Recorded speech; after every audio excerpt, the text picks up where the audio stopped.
All right. Happy Tuesday, everyone. And we are back with another Learning Tech Talks where we're exploring the landscape of, and Jeff and I just had this conversation, learning and honestly, workplace technology, because this is what's the difference anymore? Learning is work, work is learning. They're all in and of the same. So we're exploring a wide landscape. And today is a great example of that. So I'm joined by Jeff Rozic, and I got it first the right time too, from Descript, which if you're creating content today and you aren't at least familiar with Descript, you're going to want to tune into this one, because I will say I've used it myself for quite some time, and you're doing a lot of really cool stuff in the content creation space. So I think for learning and development professionals, content create, like how if you're dealing with content, which at this point is pretty much anybody, I feel like you should. So thanks for joining me this morning. Oh, Christopher, thank you so much for having me on. I'm really looking forward to the conversation. Thank you for the nice lead in on what we do here at Descript. But I also really I've been listening to your show, watching the videos. I really love the wide ranging conversations. I love to understand how people are learning and working and sharing content in the workplace. So well done. Yeah. No, we're gonna have a good conversation. So to get things kicked off, though, just so people know, because I think for the most part, everybody knows where I am. If you aren't, this is probably like one of the first shows, because this background has not changed in years. Fred has been in that exact same position, over there, Fred the house plant, for a bit. So I'm in Waukesha, Wisconsin. But for those of you joining, why don't you come in, let us know where you are today. But Jeff, for you, where are you? I know the answer to this, so spoiler alert, but I won't spoil it. Well, sir, thank you. I'm in Boulder, Colorado. I have to mention to my fellow Midwesterner, I'm a very, very proud Ohio native.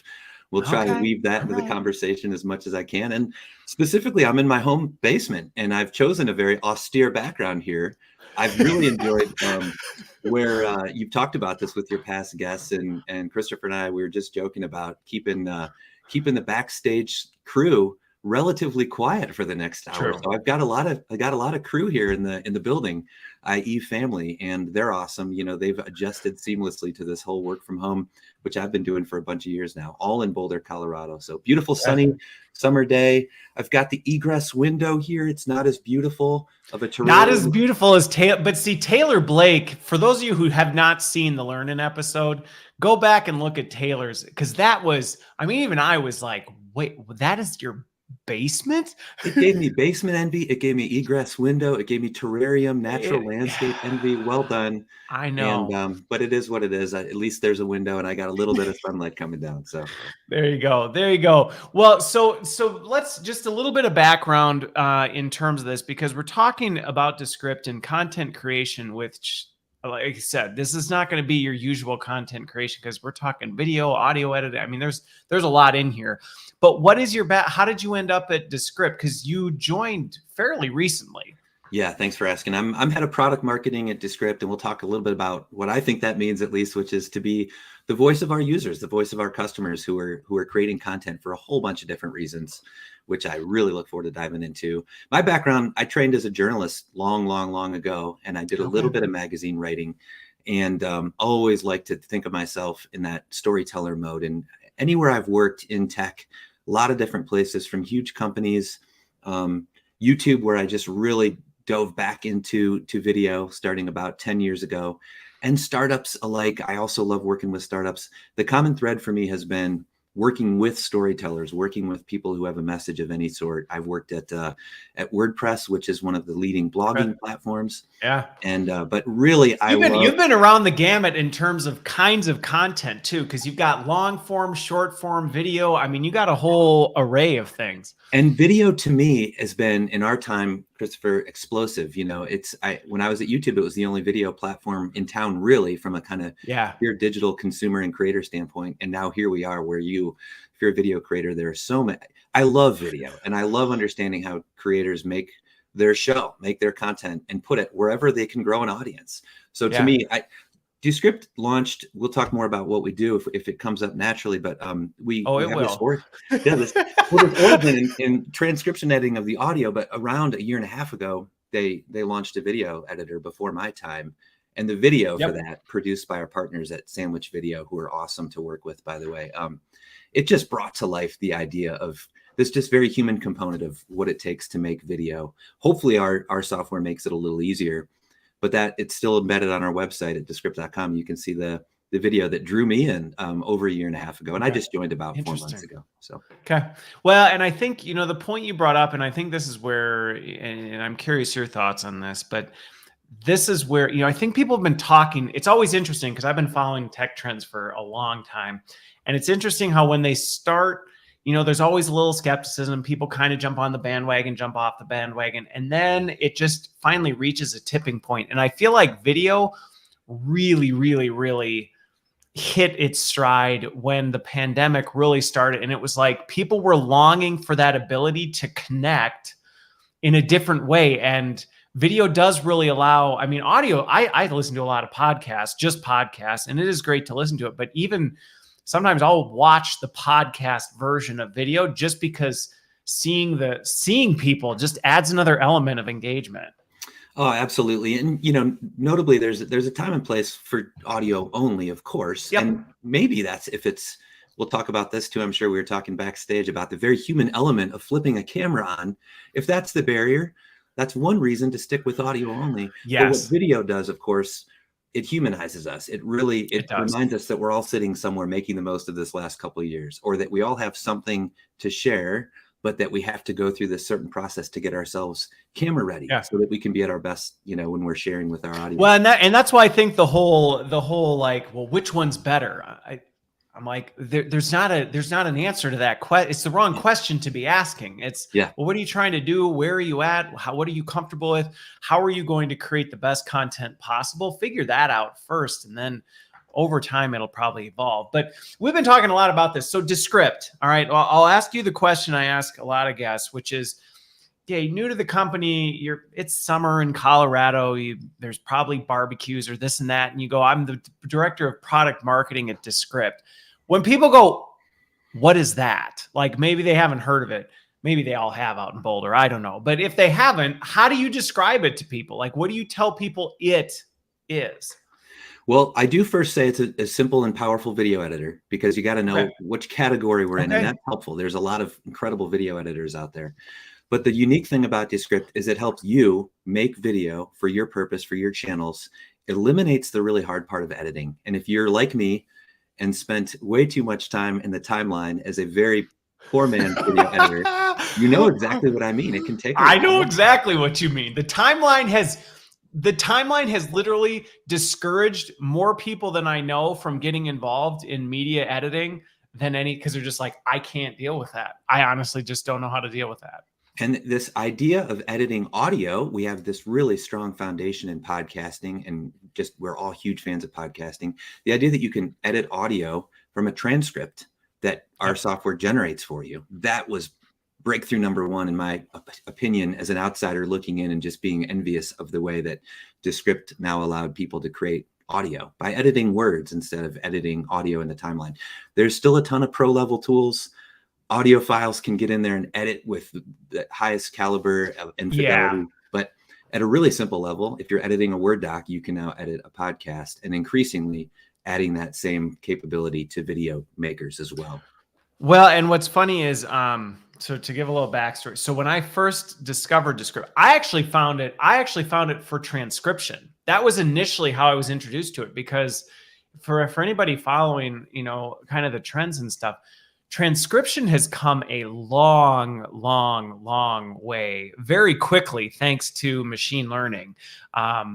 This used to be very difficult to get a transcript from stuff. You would have to wait. And that's how I was originally introduced to it. Was this is a great way. I can put an audio file in here and within minutes get the full transcript, and not just like a terrible one that you're like, I'm going to spend more time editing this thing than anything else, but legitimately identified speakers, broke things out, had, for the most part, got punctuation and everything, right? That was originally how I was introduced to it, because it's hard to sit and try and go back and listen to an hour-long something and try and find like, okay, where was that? I know I talked about this one thing. I don't remember where that was. That was originally how I was introduced to it. Yeah, that's exactly right. And a huge chunk of our customers started with just transcription. In other words, if you're creating an audio file or some other video now effectively works just as well. Our Yeah. shout out to our awesome technical team. They're improving the transcription quality and accuracy. They've added 20 plus languages to multi-language transcription now too. It is still such a core part of how you want to create any piece of content, because then what flows from there is subtitles and captions, which makes your content more accessible, or even in the pre-production or pre-publishing process allows you to search that transcript. And as you said, find the best parts that you want to focus in on from an editing standpoint, or even from a sharing and social standpoint. So it's amazing how fundamental the transcript is. And it's the exact same for audio. No, it's huge. I mean, that was the foundation. I just remember being like, if I can find, because that was a challenge I was dealing with and not only just from learning tech talks, but even just as a learning professional, being like, we have a lot of this content, but so often it's locked in the black box of, well, there's this hour-long video.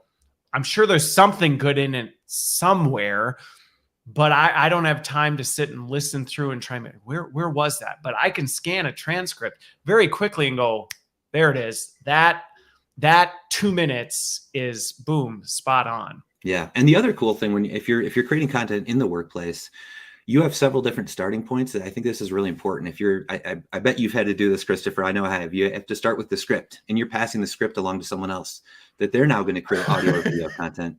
You could do that in our app. You could do it outside. You could do it in Google Docs. Our teams do a lot of both, but you can actually start with the written word and create a voice from that, or use it as kind of the scratch track and work from there. You can start with a video that you've made that's pretty rough, and you're going to chop it up and find the best parts of it. So it kind of enables you to work. And this is the beauty of being a student of video creators. You work all different ways. There's no right or wrong way to work. Yeah. You can really work from a video or from a script. You can be an editor. You can be an initiator. You know, that whole workflow thing is really, really important to accommodate. Okay. Yeah. Well, and so, and I think again, and this is to your point, is there a right or wrong style? No, because for me, scripting, I can't stand scripting. Like, that's one of the things I like about the show. It's one of the reasons I stayed out of this content creation for so long was like, I'm never going to take time to sit and create an outline for a flow and sit and I'm like, forget it. I'll jump on a call like that and have a conversation. I'm not going to script it, but I think there's other situations and instances where you do need to do that. And it makes sense. Or some people are more comfortable going, I can't just wing it. And to your point, this allows you then to collaborate. So let's talk a little bit about this, because it got its start really, like I said, I remember recommending it to a lot of folks for transcription only initially. And then I saw it really, podcasting was kind of the big area that it was focused on, but it's evolved quite a bit since then. So like because we could sit and geek out on features like overdub and all this, but what's been kind of the journey of Descript and where it's gone? Well, my answer to that is what drew me to the company. And first of all, shout out to podcast creators everywhere, because like bloggers, like the early creators of video and digital, when it was kind of a ghost town in the digital video realm, some podcasters have been at their craft for a very long time. And they have.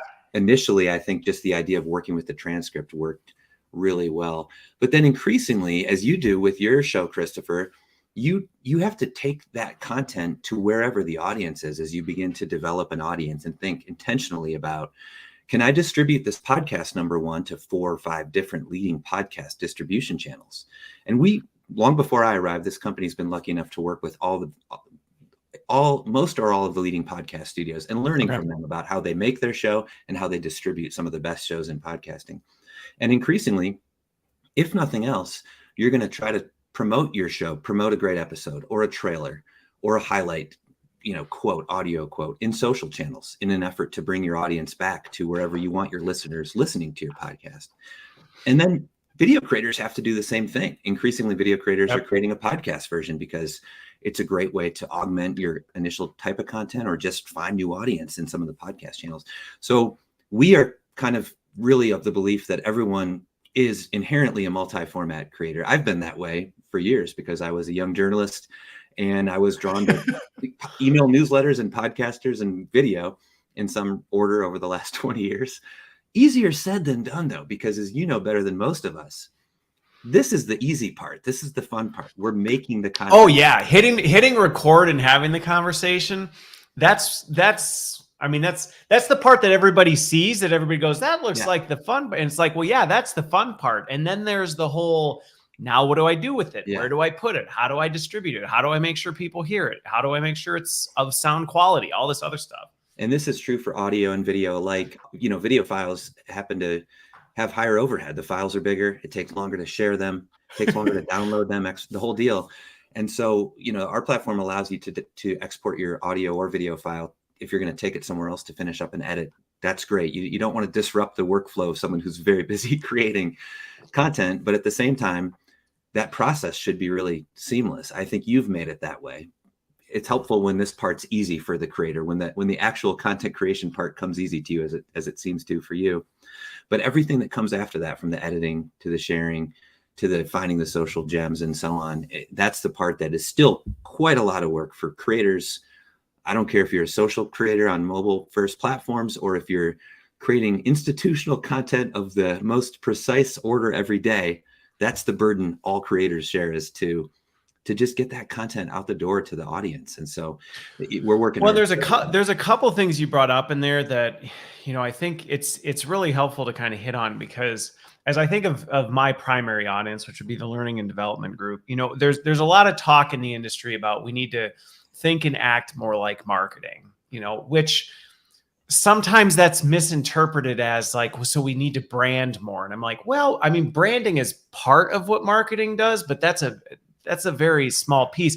And this whole audience development piece of who is your audience? How do you make them aware of what's even available to them? How do you then highlight and kind of nudge and drip content out to them? And I think that's one of the challenges, especially when you have macro content, where you go, we've got a big chunk of content, but nobody's really going to know what it is or what's in it or what they can access through that if we just put this in one place and go, this is where we have it, and we expect everyone to go to our destination to find it. If you do that, and I think a lot of times that's what's happened in L&D. Well, we created our content, we put it on the LMS, there we go. And it's like, no, we have to think about, how do you take those micro pieces? How do you distribute it out?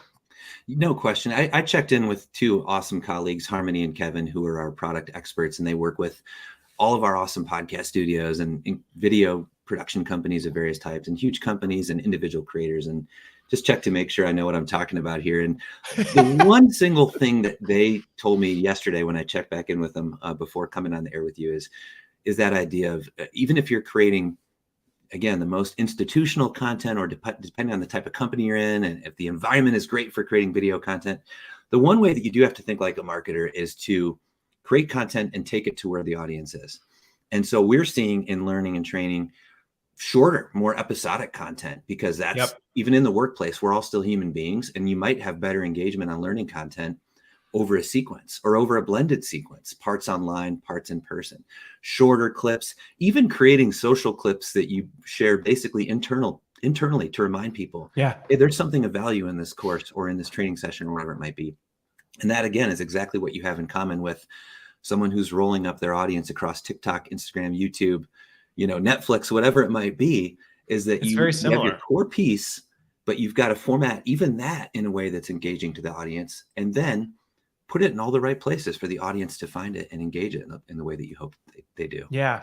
Well, and Boss brought this up in terms of, how to find different ways to do it. And I think this is one of the challenges sometimes, is going back to this point of, if you've been doing this, I mean, honestly, anybody in learning and development can relate to just the burden of content production. And honestly, this is one of the biggest challenges, I think, with stakeholders, is people are like, go make the training, go make that training video, go do that. And you're like, do you realize we've got to, I mean, yeah, maybe you go, well, that's only a 10-minute clip, right? But by the time we format it, lay it out, create it, edit it, post-product, figure out what to do with it, it becomes a lot of friction points for us. And I think that's one of the things where, if you're in L&D and you hear, okay, good grief, that sounds like a lot of work, maybe we have this macro piece of content. and you're suggesting all these clips that can be shared and things like that. That was one of the things that I found Descript to be extremely helpful of, because you really can scan. I mean, I look at an episode of Learning Tech Talks, just as an example. I can load one up, get the full transcript of it, and quickly scan through and find, ooh, you know what? That was a really good soundbite or talking point that I can pull from that at least helps people understand, oh, there's a knowledge nugget, but I may want to go back and catch more of that that maybe I didn't catch from the full discussion. Yeah, I think that's the universal pain point or pursuit, which is the myth of the all-in-one tool that not only gets the whole process done, but as Boss commented there, helps you make great content, not just get this done, but actually make it compelling in all the different formats that it needs to be, audio or video. And this is one of those things that you see the most independent social creator, maybe a TikTok native who now is exporting their TikTok video to do other things with it, whether that's using TikTok's own sister product, CapCut, to add captions, or whether it's taken over to YouTube to begin finding a different audience on a kind of horizontal first platform like YouTube. Same thing if you're creating content inside a company. A few years ago, it was awesome just to do the desktop screen capture, short address, one take. That was novel. You and I were talking before the show. We both were kind of early pioneers of that in our respective companies. Now that that's caught on, it's not enough just to have the video on. You actually have to make it compelling. You have the same watch rate metrics in mind that a creator does. Did people watch this whole piece of content? And the ways you can do that are actually some of the ways that we're adding to our platform in real time too. Adding really compelling visuals to a video, for example. Adding captions just to make the important and emphatic highlights stand out visually. Translating it to multiple languages, and all these things that are just kind of core of making your content more engaging. I don't think, by the way, that there's any one tool that does everything, but I do think that, as Boss wrote, if there was, that would be the universal tool that solves it all. That's certainly one of our insights, is to try to put as much of the process into one platform as we can, while allowing, though, that creators are still going to take their content, their video or audio, wherever they need to finish it and then share it. Well, and I think that point is a big one, because I think there's a lot of discussion in the space, and I don't think it's just limited to learning and workplace tech. I hear this in tech in general. Is it consolidating? Is it expanding? And my answer to that is yes. It's just like, yes, it is both. There are elements that are rapidly expanding and diversifying because of the specialty nuance, and that's where I think, to this point of content creation. Is there going to be a web app that's going to replace Adobe Audition, or After Effects for video production? Probably not. If you're looking to do that level of high-end video production type work, you're probably still going to use a specialty tool that goes deep into that capability.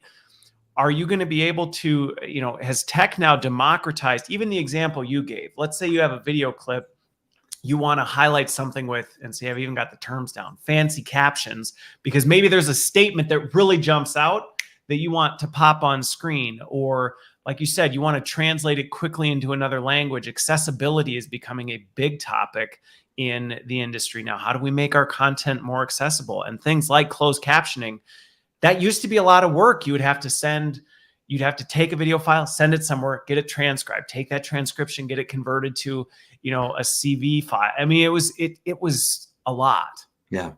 And I want to take it one step further, and hopefully this is useful to the audience, but the common theme here is the burden you have in creating content is worth it, and it's shared by all types of content creators. If you think about a really specific example of a single episode of a training video, or of a sales update, or of, a research highlight, or whatever it might be, the elements of that you share with the social content creator who's publishing a video on mobile every single day is how to even make the best parts of it jump out. Fancy captions is a great example of that, but even just the social cut, the quick little highlight reel that you share out in all your social channels in an effort to bring someone back to where they can watch the full show. There's really tactical stuff that you can do too, even internally, like making that full transcript searchable, because you have to honor in an organization the fact that there's different modes of learning. Some people learn by watching. That's why you want to add as many visuals, upload a presentation to Descript, and then add voiceover to it, for example, or add visual callouts. But others learn by listening, and still others learn by reading. And so that's just one example of 3 different modes of learning. If you put all 3 versions of that internally, accessible and available and searchable, easier said than done, but you're accommodating 3 different, very important, probably the most fundamental modes of learning in today's workplace, for sure. Well, and I think when you think about that, because you got to watch out, people in our industry will get all up in arms. You start talking about learning styles. But the point with it is, it's really about what are people doing and what's the best way for them to access it. And it goes back to this accessibility. There's times where I want, and it works for me to watch a video of something. There are times where I'm in an environment where that doesn't work.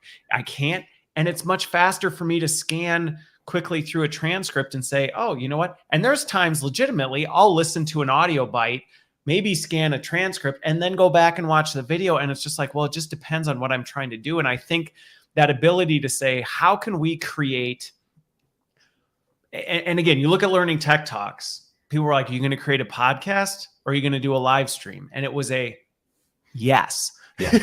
Yeah. Yes, I'm going to create and I'm going to make it accessible because people are where they are, and you just have to recognize you can't expect to try and demand they come and meet you on your terms. You have to meet them on theirs. Yeah, absolutely. And by the way, as a product marketer, shout out to any and all feedback about what modes of learning are in a company today. One of the cool things about this role, you should be interviewing real users, in this case, real people who are really creating content actively inside an organization or on their own for a company or whatever it might be. Best part of my role by far is to learn what's actually happening. I suspect, and your listeners and viewers will know this better than I do, I need to be doing this like every week, week in and week out right now, because the way that people learn and engage within a company seems to be changing very rapidly. I'm sure there's some fundamental elements to it that never change, but think about how much we've all adapted to over the last couple of years. So I personally love talking to anyone who's in this role of what we call a functional enabler. They're enabling learning, whatever their function might be inside a company, and just trying to learn how it's actually happening right now when time is always at a premium, when resources are scarce sometimes realistically. And going back to that first point, Christopher, when it can actually be hard to get your colleagues to appear voice only or on video, when you need that subject matter expert to come in and lead a talk or share or provide insight or do a training, that's still a little bit of a barrier to get people to turn the video on when that's maybe going to help the audience, but it's not always still, the most natural thing for participants to do. No, it's not. And I think that's where the more we can do to make things easy and accessible, it just, there's a lot of noise. I mean, I talk to a lot of people from a lot of different orgs, and fatigue is real right now. I mean, there is so much noise. There is so much going on. People are expected to do so much. They are a lot of times just trying to separate the wheat from the chaff and just be like, I don't really even know what to pay attention to right now because I'm getting hit with so much. And I think that's where, to your point of, are things fundamentally changing? Yes and no. I mean, there are elements that at the core, the behaviors are very, very shared, yet you're recognizing this is a completely different environment. And I think that's where the expectation of what we need to do as learning professionals say, hey, I'm not saying what you used to do in terms of content was bad. No, but you need to now upgrade that skill set and say, okay, how do we make it faster in different mediums? How do we make it more accessible? How do we do all those things without going, well, now I've got to triple my budget and quadruple my timelines when we were already getting hard pressed for that before? If I can, Christopher, I wouldn't be doing my job if I didn't ask your audience here, if you have anything to share, what has worked for you in creating content, making it engaging, as Boss asked a little bit ago or commented, what is actually working at getting the eyeballs, getting the viewership internally? If anything good pops up in the chat, let me know. 2 things I've learned. Yeah. Oh, go ahead. Sorry. No. I was going to say definitely, folks, and I'll have a point of view on this, but definitely for those of you listening and watching, a lot of people like join and then they alt tab. So if you're alt tabbing and you're going, oh, hey, you know what? We've found a really successful way to engage folks. Yeah. Please chime in, but go ahead. Share it. I'm always learning. And for me, the other two things I know from experience, my last 10 years, especially after I was at YouTube, I left to work on a startup that created content for businesses that were struggling to create and manage content. I mean, it's, again, a universal challenge. It was 7 years ago. It still is today. I don't care if you're a content marketing team and you're creating content for advertising and for social engagement, or again, if you're a learning and training team, or if you're an investor relations team. I mean, creating and managing the content continues to be a universal challenge. One thing I learned supporting companies huge and small, there's no one unified way that video is made internally, for example. I've seen it all. I've seen it from the one person wrecking crew that just somehow seems to have more energy and more hours in her day and gets all the people rounded up and does the production things that you and I would consider pre-production, production, chooses the software they're going to use, does the training, maybe writes the script, maybe goes through the rough recording and finds the best parts, maybe does the editing in some cases because the tools have improved so much there, and then certainly distributes that content everywhere internally, or in the cases of content marketing teams, externally.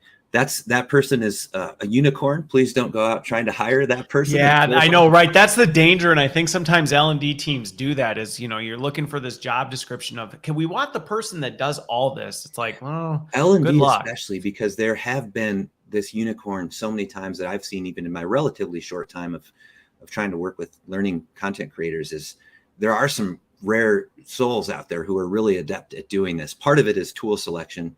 Part of it is just sheer force of will and wanting to be the one that brings audio and then video into a company. Some of it is perfectionism. If we're just being honest, sometimes we all have the same number of hours in the day, so it's just a sacrifice of something else. Content marketing, it's a little different in some ways. You can hire an agency, you can hire individual contributors and contractors, and you can hire a video editor internally or partnered.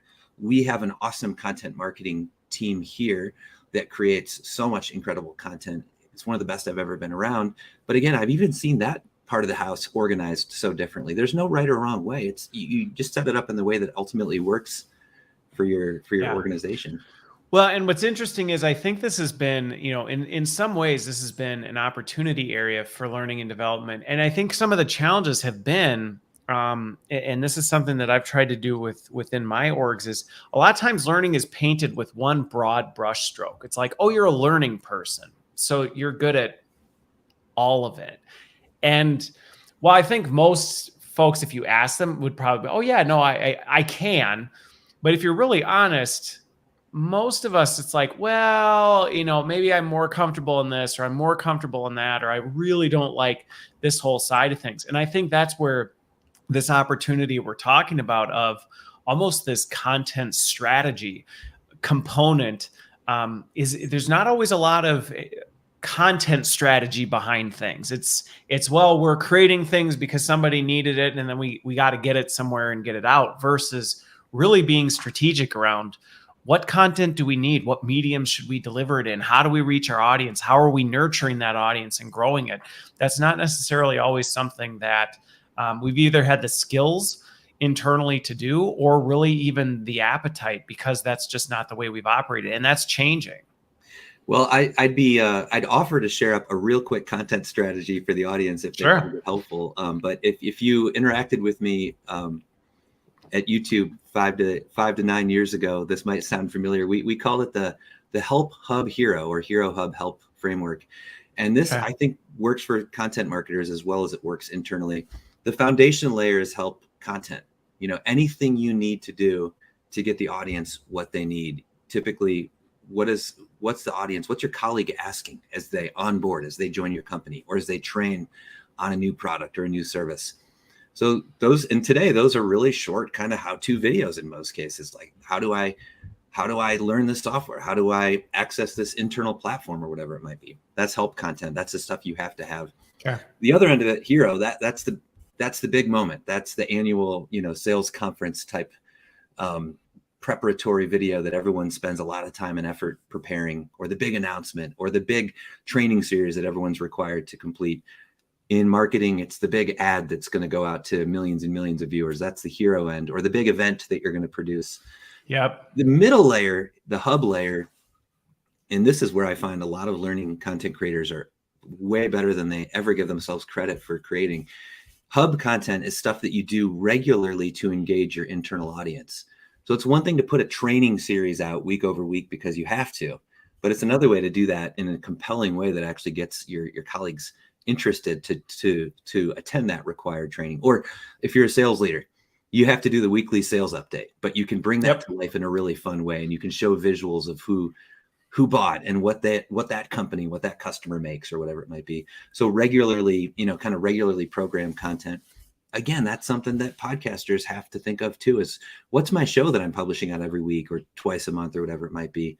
And I found back in the day, we found that was really more the domain of, professional content creators who are making marketing content. Today, it is very much the domain of workplace content creators too, because again, fundamentally, the internal audience is a human being. And we finally admitted that sometime over the last 5 years.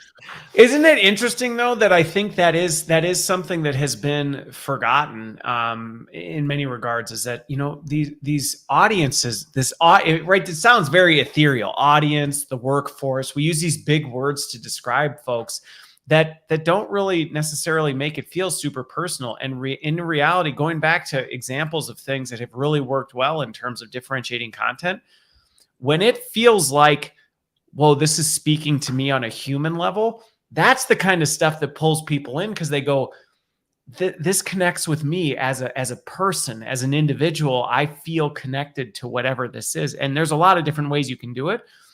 But that to me has really been the piece. If it feels scripted, cold, just kind of like, this is just something else, which I think, there's been a shift in the corporate sector of, it used to be formal talking head type of a thing, but that had that kind of cold, disconnected feel. And I think when you see those raw, authentic conversations, that just really seems to draw people in far better than other methods.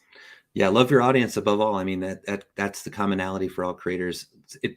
For someone like me, Christopher, it means I have to edit myself a bit more before I go on the air, so I'm not going on for too long. I need tools. We've got this tool, filler word removal. I need that for myself usually, because I often just end up with this mishmashy word soup.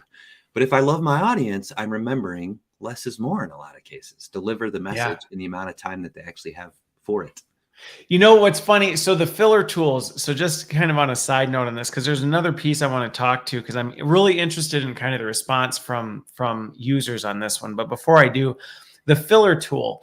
So that, and again, even from a professional development standpoint, I know when I was early in creating the show, I would actually reread through all my transcripts just to see, how am I engaging? Again, I use the filler word thing to see, do I say like words like that, and where are they? And it actually was really helpful to be able to go through and go, oh, okay, here's an area I can grow in terms of the way I deliver messages or things like that. And some of those things may feel really small. And sometimes I've seen people avoid creating content because they know that they do that. And I will say, for those of you who haven't seen it, I mean, I'll pull it up on screen just really quick. When we joked about the fact that it's like editing a Word doc, and Judy, if you're watching, I just happened to pull yours up from the other week. But I mean, legitimately, it's as easy as editing a Word doc. If you're editing video, and I've done this before, like, I don't want to hit delete, but if I hit delete, it literally snips that part of the video out. And I've gone through and gone, that word isn't the right word, and deleted it. Now, granted, most of what I publish, because I like just the raw live thing, I'm like, well, it is what it is. So it's going out the way it is. But when I've done more intentional content, or I've encouraged my teams, we've used this to actually go through and say, let's cut out some of these filler sentences that aren't really adding value because they're fluff. This script is thanks for sharing this, by the way. It's really awesome on a couple levels. One is that really simple tactical level, the feature filler word removal. If you use that feature on me, you might trim 5 minutes off this episode for all of my and awkward pauses. But that's one. And then just being able to do this visually, maybe reorganize part of the talk. Some podcast editors, video editors, really, they take some liberties and they rearrange the order of the discussion. And that, that's part of post-production. And then lastly, there's some other really fascinating things that happens with that transcript. Some of our users will still export the whole transcript over to a Google Word doc and collaborate in there because that's so ingrained in our culture. And it was at Google, and it is in many other organizations or whatever other text collaboration tool you use. We're working very hard, as we should, of course, to make collaboration in the product work really well. You could have multiple people in there actually editing or commenting on the script. But the point being, you can do that as your own labor of love. If you're part of a team, you might be obligated to share that script. You might have to get approvals on it. I've been in that boat. Yeah, no, I know. There's times legal, somebody's involved, and before something can go out, somebody needs to do it. And I think going back to your point of what we talked about earlier, reducing friction, when you think about it, that's always historically been done in a text document. And that's always been a barrier, is then we have these video or audio components and we're stuck going, okay, we need to collaborate around this, but it's not in a medium we typically collaborate. And so you end up with this bouncing back and forth, trying to get it right. Yeah, absolutely. And again, if you're a one-person team, or if you are part of a huge company and have therefore more overhead, more steps that you have to get through to get your video or your audio published, you're not alone. That's probably the reassuring part that I can offer. But I'm very interested in this idea of reducing friction we talked about before we started, Christopher. I mean, I love to learn how people do that. I love to learn what the hacks are. Even just sharing files around. If you have to export your video and then go put it in a Google Drive so that it can be shared and reviewed. Now, today, there's a lot better ways to do that, including our share feature, but companies use all different types. That's just one example of a step in the process. If you're not the one making the video, you fail to appreciate how long it takes to download the video from whatever platform you've created. From some shared site, loaded somewhere. I mean, it's a lot. Put it somewhere else. Put it in the editor, export it back out. And again, as much as we can streamline that, we just launched it. You have a horror story there? Is that what you're about to share? No, I just laugh about it because this is the kind of stuff that people don't realize goes into content production. And if you haven't been in the weeds, something that sounds, in learning and development, I just think back to my days when I was doing more of the raw content creation where, it was like, we have a few more edits. And you're like, oh my gosh, I've got to go back. I've got to download the raw file. I've got to move it over here. I've got to edit it. Then I've got to republish and I've got to reproduce. I mean, and you start dealing with video and things like that. The rendering alone of something you can spend the better part of your day just doing nothing but moving things around. I have to share this mannerism because it's what you're doing when you're waiting for the video to move around. Because your computer is just stuck. It's like overheating as you're like, well, I might as well go do something else. Well, and it's up to us. I'll make a quick plug here for a very recently launched feature called Edit and Descript. But if you're using a Restream to capture content, you had a guest from Restream on a couple of weeks back. She was awesome. If you're using a Squadcast or a Riverside to create podcast content, if you're hosting it in a Captivate and need to edit an episode, we've just launched a feature where from each of those platforms, you can edit in Descript. You can click a little icon in the platform, bring it back over in Descript. It just automates this workflow. And so it makes it so that you're not the one dragging and dropping files around. When I interview our users, it's amazing how frequently that comes up as one. It's a content. It seems like a small thing, but it's not. It's a massive one. It's not. And then the parts you really want to be collaborating on are the script, the words.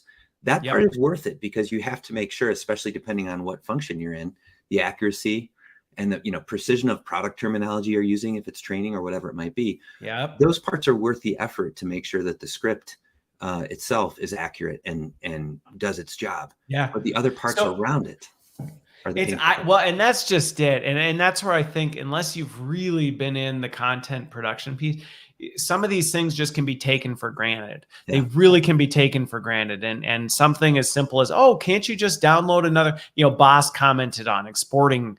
I mean, even exporting stuff, you export it out and you're like, oh, click, click, click, Yeah. click. And you're like, good.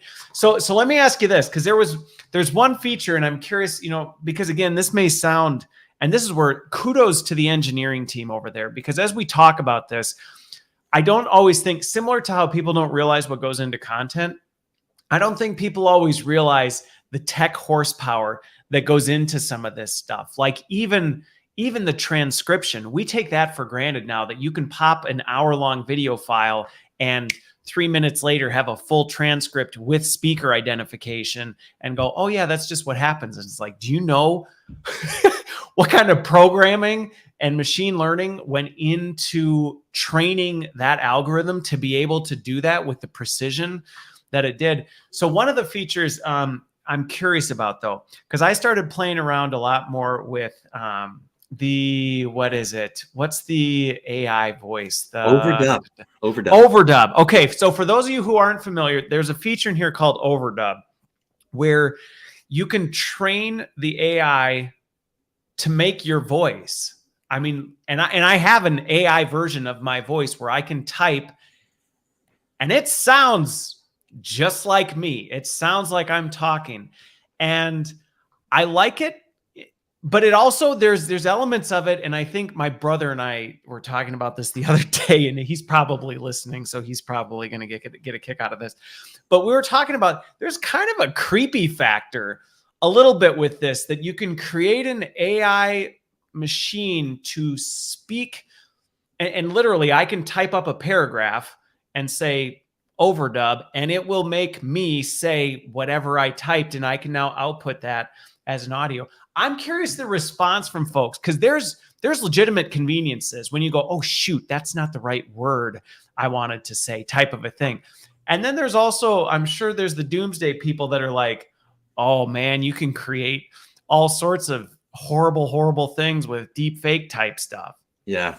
Well, a couple things about it. It's definitely one of the most powerful features we have, and shout out to the machine learning technical team that we have all over North America and Montreal and in the Bay Area and elsewhere where that team works. They do incredible work. They're making it better all the time. As I mentioned earlier, just the act of transcription accuracy is really the most important fundamental of it. But then on the fun side of it, but incredibly useful side of it too, it allows you to create a version of your voice. The process for it, it's not that it hasn't led to some fun social moments out there where when people for the first time realize they're listening to an AI generated voice, that it sounds exactly like you. I mean, you cannot tell the difference. Absolutely. And that's a topic in the social realm today. By the way, Marilyn, our awesome creator evangelist, our creator liaison, she tells me that social creators love talking about AI and all the ways it's used and can be powerful, from removing a green screen to generating a voice. There's some huge watch outs there. And as a company, we have to be careful to have the right protections in place, which we do as you go through. I know. You've got to sit and verbally. And I mean, there's a whole lot of checkpoints to make sure I don't create a version of you and then start producing content with your voice associated with it. But it is a topic in society, rightfully, that we owe it to do it the right way and to make sure that it's being used by the person creating their voice. The way it works is unbelievable. With, I think it's 8 or 10 minutes minimum of your own spoken dialogue, you can begin not much. And if you add 30 or 45 minutes, it just gets more and more accurate. But the really cool thing about it, there's the fun and the novel aspect of it, to be sure. And if you just think about what you can create with combinations of overdub and captions in terms of social content, you can really do some powerful things. There's social modes where it's better not to have sound at all, and that's where captions come into play. But there's others where it's really cool to be able to scale your voice in some fun directions in the consumer world. But for businesses, I think one of the cool things it allows is, we were talking about earlier, the different ways that people work. Some people might start a project with a script that they've written, and others might start with a video or a screencast that they've created, or still others might start with a presentation. But if you're that type that wants to start with a written script, you can now use Overdub to create a rough track or a scratch track. And then from there, before you take the time to record a final version, or before you enlist the person whose job it is to provide the final voiceover, and this is true for podcasting studios too, you can have this scratch track that everyone can hear what the show They is can going start to to sound put like. themselves in. So it's unbelievable because it's really a functional feature, overdubbed, but No, and I think that's where sometimes you see either one, it gets dismissed as not a big deal, or two, it's post-apocalyptic. We're going to live in a world where we can't distinguish, whether Christopher Lind actually exists as a person or if he's a hologram that's been sitting in that chair for, whatever type of a thing. And I feel like there's so much middle ground that gets missed when we jump to these polar ends, because even, I think from the learning and development space, learning and development produces a lot of content. And a lot of times voice is one of the most challenging pieces to get right, because you go, well, where are we going to get a voice? Then we're waiting on availability of all this type of thing.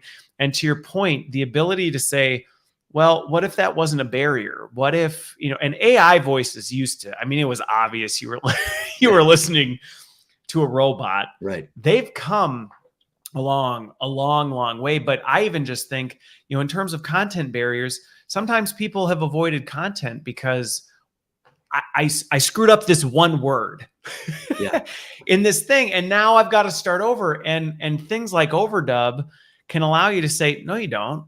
Just select, type the word you actually meant to say, and hit return, and you're done. And that's it. It's easy for us to think, well, my microphone's always on, I can just go re-record that part. But that's not true in so many workplaces where it takes a lot of work to get set up. It does. And if you got feedback on this one sentence that you have to fix, or say the word correctly, or whatever it might be, it is very powerful to just go back through and use overdub to create to fix a word or a phrase. But then on this other idea of if you're working from a standpoint where the script needs to be very accurate, you get into where that could really matter too, because you can already replace part of a script. There's a feature, it's a hidden feature for Descript users. It shouldn't be hidden. We're bringing it more to the forefront as we. It's like one of those off the menu, like if you go to In-N-Out and we just animal fries. But increasingly, if you select a bunch of text and right-click Paste Special, replace script track, you can actually replace a previous chunk of text with an updated chunk of text, and you could use overdub to fill in new audio for that too. So just the different workflows that this sort of thing allows, out of respect for, I think one of those couple universal things is how much in a time crunch we all are as we're doing our jobs. Anything we can do to save time and remove the pain of creating content so you can focus on the good parts. That's kind of what it's all about. Well, and I think it goes back to that point of reducing friction. And again, sometimes, you mentioned this, and this is how things can happen. And I've seen it derail the best creators, where, to your point, oh, well, my mic's always on, it's not a big deal. Right. But you've got to make sure you've now gone back. You've got to return. You've got to record. You've got to get it right. You're probably going to screw it up a few tracks anyway. You're going to then have to export, publish, and and by the time you've gone through all these steps, you go, you know what? The better half of my day has now been scooped up in what I thought was going to be 2 minutes of actual recording. And you go, well, yeah, it was only 2 minutes of actual recording, but it was 4.5 hours of just administrative nonsense, when you could have just clicked, changed the word, and hit enter, and you've solved your problem. Right? I think that stuff cannot be taken for granted. And I'm sure it's different for all of us. I'd love to hear what people's most painful part of the process might be. It might be different for all of us. For me, even though I've been on video a lot the last 5 years, I was still playing around with my little humble home setup here before jumping out with Christopher. I had a light. It was casting a bad shadow. So now I've sacrificed visibility on one hat. Whatever, who cares? No one's watching. No one's here to watch my face at this point. It's the discussion that we're here for. But that's what's human about it. We're doing mic checks with each other because we care that the audience can hear what we're talking about. To me, that is not the painful part, though. The painful part for me is if I have to get a video made, one of these help videos, let's say, it means for me a lot of time in the timeline. I'm not good in the timeline, no matter what program I'm using. What I can do in 6 hours, someone else can do in an hour or two. A real video editor who are worth their weight in gold, by the way, as most of us know. Or you have to do an end-around video editing and make it so. And I think that's what's brilliant about your show here, the format of it. You could edit this. I don't know if you do. Do you edit the show after we're done talking, or do you kind of post it as is for the most part? You showed us a little No, bit. for the most part, it's posted as is, just because it's me. It's me. I don't have the luxury of a post-production team. Yeah, and if you structure your content that way, if you program the show that way, it makes it a little easier to spend less time in post-production too, among other things. So yeah, I love to but I mean, going back to your point of, and I won't get your legal teams all up in arms, but I am gonna nudge you on what we can expect coming, because that is a teaser. But to the point, I've been able to leverage more of my content because of tools that have, and Descript's one of them, because being able to produce an audiogram quickly by going through, finding a part of the transcript and quickly publishing it out as an audiogram. Or there was this really great part of the discussion that I know somebody else in the industry is currently struggling with, and I can quick snip and export a video clip and go, here's that component of the discussion that I think will be most helpful for you. You can go watch the whole episode if you want, but this is the part that's, I think, most relevant. That kind of stuff. There's just no way I could have ever done that without modern tech, because it'd just be like, I don't have time to sit and think back to every conversation I've had and what minute and second things are happening. I just can't. Yeah. Well, that's the lead into, and I appreciate the tee up there. Yeah, no, I know. I won't make you spoil too much, no, but okay. what's coming? What you just said is a pain point. It's almost, again, I think you've structured the show here so that you can be prolific with it, which you are. You're going to post approximately an hour-long episode of us talking. And someone could listen to this in the background. That's often what happens with a YouTube video, and it's perfect. They can watch us at the beginning. Who are these two people? When you're going to share your screen, they can, change their screen around and go watch that part. That's beautiful. It's almost harder, as we know, to create a much shorter piece of content, especially video, especially visual. So as text is to audio, and if you ask the person editing the teaser for a podcast episode, it probably takes just as much time to episode the teaser of a minute or 30 seconds. Oh, I have no doubt. In some cases, it depends how much of an audio file, how much sound quality correction is happening with the full length episode. That can be quite time consuming too. But to video, it's the same idea. It's how do I make the visual of this more compelling, whether it's 1 minute, 8 minutes, or 57 minutes and counting. And so what we realized is, and again, this all happened before my time, but I saw the vision and I wanted to be part of it. Yeah. The transcript is still at the basis, whether it's audio or video. There's so much you can do around the spoken word. And in most cases, video creators are hooking their visuals on to some component of the dialogue. That applies in a whole lot of video types, from like how-to and explainer type videos to presentations to narrative or commentary type videos on social channels. So what we're teasing tomorrow, and the plug will be, go to Descript.com, sign up for our season 3 live cast tomorrow. We're going to be introducing our next release, which is called Storyboard, the storyboard release for Descript. And you probably get a pretty good idea. The idea is to help you arrange your visuals as easily as you can currently arrange the audio using the text. So we're introducing a heck of a lot of video features, especially something that gets you close to this idea of a storyboard for arranging all the videos for every scene of your video.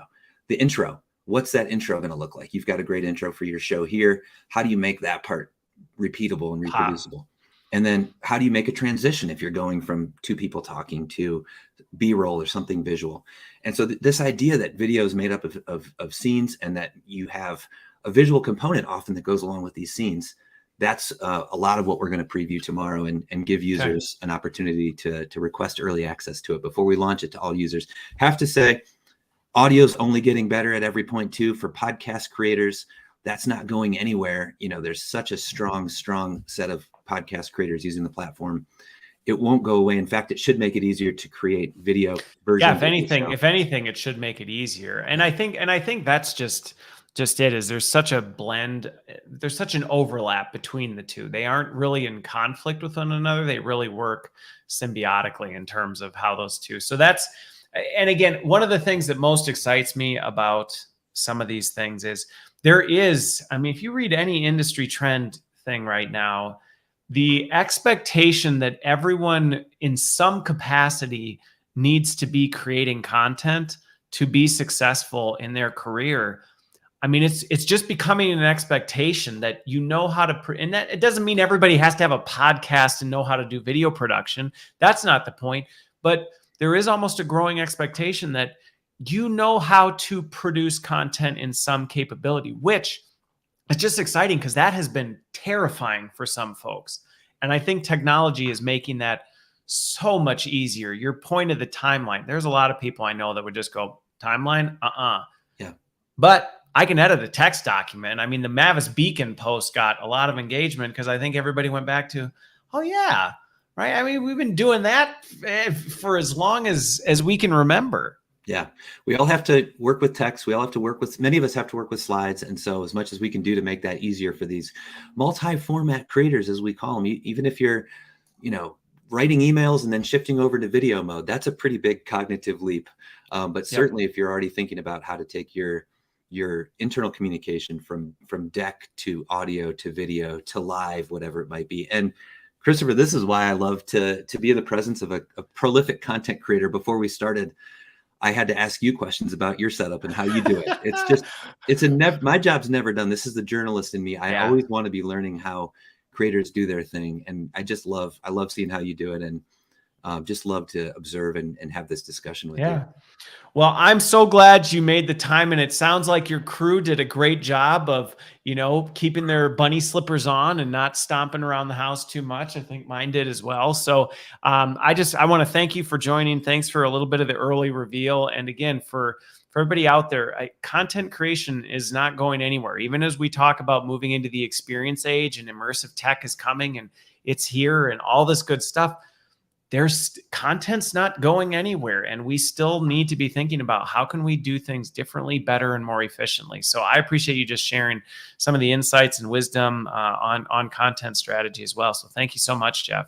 Anytime, my friend, and everyone, keep up the great work. You are the audience we love, and I'd love to rejoin and talk with you anytime, Christopher. Thanks for having me. Sounds like a plan. Have a great week, everybody. We'll see you next week.